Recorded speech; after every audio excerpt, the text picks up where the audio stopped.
Ассалаумағалейкум, құрметті ағайындар, әріптестер, кәсіпкерлер. Бизнеске арналған бағдарламаларымызды жалғастырып жатырмыз. Екінші бағдарламаның сырын ашайық. Екінші бағдарлама тамаша бағдарлама. Енді мен білмеймін, неліктен көп кәсіпкерлеріміз осы бағдарламаларға көп қатыспайды. Негізі мен осы бағдарламаны жүргізіп жатқан мекеменің сайтын қарадым. Көп компаниялар қатыспайды екен. Себебі осы бағдарламаның қыр-сырын дұрыс айтпағандықтан шығар деп ойлаймын. Сол себептен мен енді осы бағдарламаны қарапайым тілмен жеткізгім келіп отыр. Назар аударыңыздар, көріңіздер. Қараңыздар, мемлекет тарапынан бағдарлама бір компания бар, оның аты Казахстанский центр индустрии экспорта дейді. Қазақшасы енді қазақстандық индустрия және экспортқа шығатын тауарлардың орталығы. Бұл кәдімгі нацкомпания. Осында кемінде 6 бағдарламасы бар екен. Енді соның 5-еуінде мен тоқталып өтейін.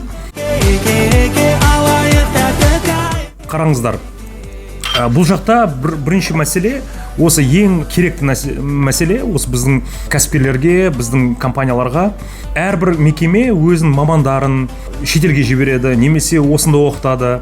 Сонымен бірге даму жолдарын көптеген консалтинг компания дейді, кайдзен ендіреді, басқа бизнес дамыту жоспарын әрі қарайды. Негізі орта буынды кәсіпкерлерге арналған. Олар көп қаражат шығындарын шығарады осы компаниялар. Енді мемлекет тарапынан соны 50%-ға дейін, әрбір бағдарлама былай қарасақ 30 миллион, 60 миллионға дейін кәдімгі шығындарды өтейді екен.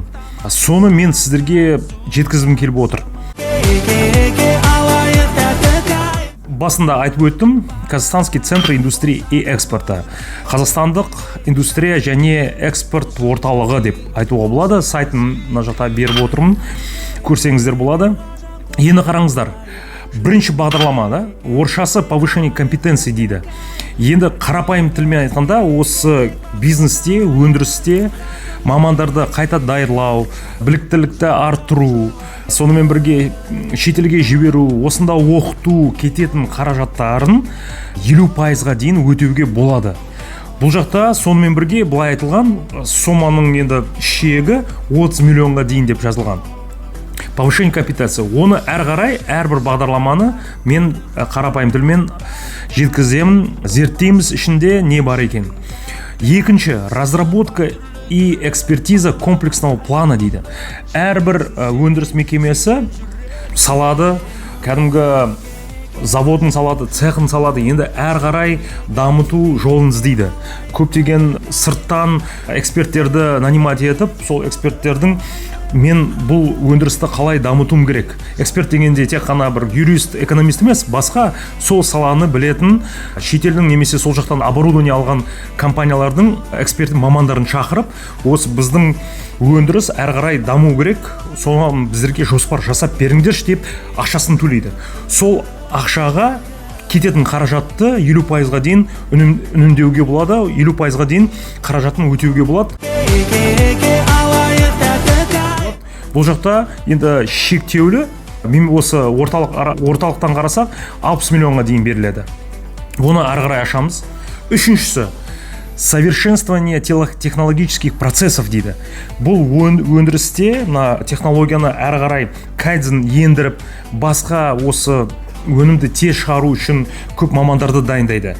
Көп сырттан мамандарды немесе басқа көптеген шығындарды осы біздің кәсіпкер, өндірісті ұйымдастырған кәсіпкер, өндірісті қойған кәсіпкер көп қаражаты кетеді. Соны да 50%-ға дейін өтеуге болады сол шығындарын. Енді бұның шектеуі 60 миллионға дейін береді екен. Төртіншісі, повышение эффективности организации производства. Енді былай қарасаңыз, әр бағдарламаны енді былай жалпақ тілмен жазылған, енді көп адамдар түсінбеуі мүмкін. Енді оны да, ол да соған ұқсас, мені қарай ішіне не кіреді екен, соны толықтай зерттейміз.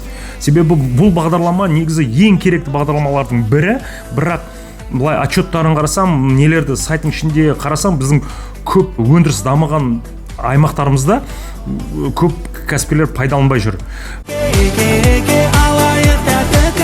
Не себептен оны қарай зерттейміз? Бюрократия болуы мүмкін. Басқа бірінші білмегендіктен, екінші бюрократия, үшінші тағы басқа көптеген шарттары бір дұрыс келмеуі мүмкін, бірақ күшті күшті бағдарлама, күшті нәрсе. Бұл енді бағдарлама бірінші жыл былай іске қосылған бағдарлама емес. Бұл бірнеше жылдан бері келе жатқан бағдарлама, бірақ былай қарасақ көп компаниялар әлі де пайдаланбай жүр. Бесіншісі қараңыздар. Продвижение отечественных обработанных товаров на внутреннем рынке. Тек қана неге сыртқа емес, өзімізде былай қарасақ, енді мен қазір мына ішін ақтарып жатырмын. Енді продвижениенің ішіне не кіреді? Ол реклама ма, әртүрлі мероприятияға қатысу ма, выставка дейді, ярмарка дейді. Мына жерде консалтинг, продвижение деп жазып қойған, әрі қарай зерттейміз. Продвижение отечественных обработанных товаров, кәдімгі өндіріп шығарған біздің заттарымызды шетелге емес, біздің Қазақстанға сатуға, рекламасын былай продвижение енді сатуға арналған толықта кететін шығындардың 50%-ға дейін. Енді бұл жақта 9,2 миллион шектеу қойып қойған. Соны да зерттейміз. Енді алтыншысы, бұл жақта қазір бұл орталық негізі біздің Қазақстанда арнайы экономикалық аймақтар және индустриалдық аймақтардың біркелкі оператор деп қазір осы орталық болып табылады. Соның арнайы сайты бар.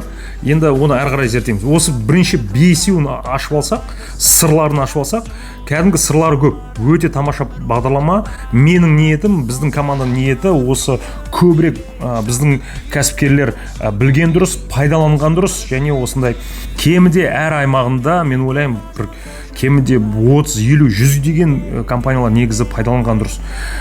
Көреміз әрі қарай, осы бағдарламалардың сырларын ашамыз.